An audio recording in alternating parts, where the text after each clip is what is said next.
अस्सलाम वालेकुम। आप देख रहे हैं मेरा चैनल टेस्ट आ गया। आज मैं आपके साथ शेयर करने लगी हूँ साग की रेसिपी। जी हाँ, आज हम आपके साथ शेयर करेंगे सरसों का साग किस तरह से बनाते हैं। सब बहुत सारे तरीके हैं सरसों का साग बनाने के, तो आइए मैं आपके साथ शेयर करती हूँ कि हमारे घर में किस तरह से सरसों का साग बनता है। मैंने ले लिया है सरसों और ये है बाथू और इसके साथ मैंने लिया है पालक। इन सब चीज़ों को मैं अच्छी तरीके से कटिंग करके इसको बहुत ही अच्छे तरीके से तीन बार मैंने धो लिया है। धोने के बाद मैंने इसको एक खुले बर्तन में 4 गिलास पानी शामिल किए, पकने के लिए रख दिया है। इसमें मैंने शामिल कर दी है हरी मिर्चें और लहसुन और अदरक पिसा हुआ। नमक इसमें ऐड नहीं करूँगी। इसको मैं रख देती हूँ 1 घंटे के लिए। और ये देखें अल्हम्दुलिल्लाह 1 घंटा हो गया है। अब हम इसको चेक कर लेते हैं। ये देखें माशाल्लाह से हमारा साग जो है गल गया है। ये है मेरे पास 1 कप मैंने तेल लिया, उसमें मैंने आधा किलो टमाटर कटिंग किए, छिलका उतार लिया। उसके अंदर मैं शामिल कर रही हूँ कुटी हुई लाल मिर्चें, सूखा धनिया, नमक। इसको मैं बहुत ही अच्छे तरीके से भून लेती हूँ।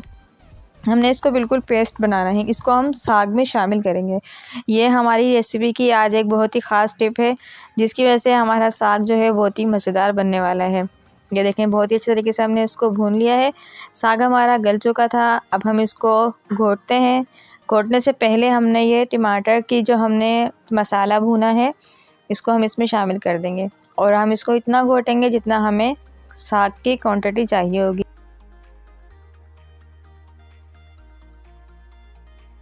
अब हम इसके अंदर शामिल करेंगे बेसन। तकरीबन मैंने 4 टेबल स्पून के करीब इसमें बेसन शामिल किया है। बेसन शामिल करती जाऊंगी और इसको मैं अच्छे तरीके से घोटती जाऊंगी। आप चाहें तो आप इसको मशीन में भी कर सकते हैं, लेकिन हमें ये थोड़ा सा मोटा मोटा साग चाहिए तो हम इसको हाथ की मदद से ही करेंगे। इस टाइम पे हम इसमें नमक शामिल करेंगे। 1 टेबल स्पून मैंने नमक शामिल किया है। 1 टेबल स्पून इसमें मैंने गरम मसाला शामिल किया है। और अब मैं इसको तकरीबन भी 5 से 10 मिनट और पकाऊंगी। 5 मिनट। और दूसरी साइड पे हम बघार तैयार कर लेते हैं, जो कि साग की जान होती है। और सबसे पहले मैंने ऑयल लिया, ऑयल के अंदर लहसुन को गोल्डन फ्राई किया। इसी के साथ मैंने इसमें गोल वाली साबुत लाल मिर्चें शामिल कर दी हैं और इसको अच्छे तरीके से हम भंगार को तैयार कर लेते हैं। और ये देखें हमने भंगार को साग के अंदर डाल दिया। साग हमारा बहुत ही ज़बरदस्त सा तैयार हुआ है। ये देखें किस तरह से भंगार जो है अपना काम शुरू कर चुका है। साग हमारा बिल्कुल तैयार है। अब मैं आपको इसको डिश आउट करके दिखाती हूँ। आज की आपको हमारी रेसिपी कैसी लगी?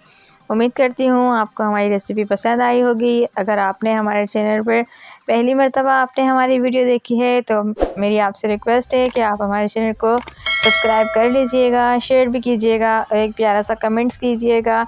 और साग की आप ये रेसिपी अपने घर में ज़रूर ट्राई कीजिएगा। और इसके साथ हमने बनाए हैं बाजरे की रोटी और सरसों का साग तैयार किया है। बाजरे की रोटी की आपको पूरी रेसिपी इंशाल्लाह मैं आपके साथ शेयर करूंगी। और इसी के साथ मुझे और मेरी टीम को दीजिएगा इजाज़त।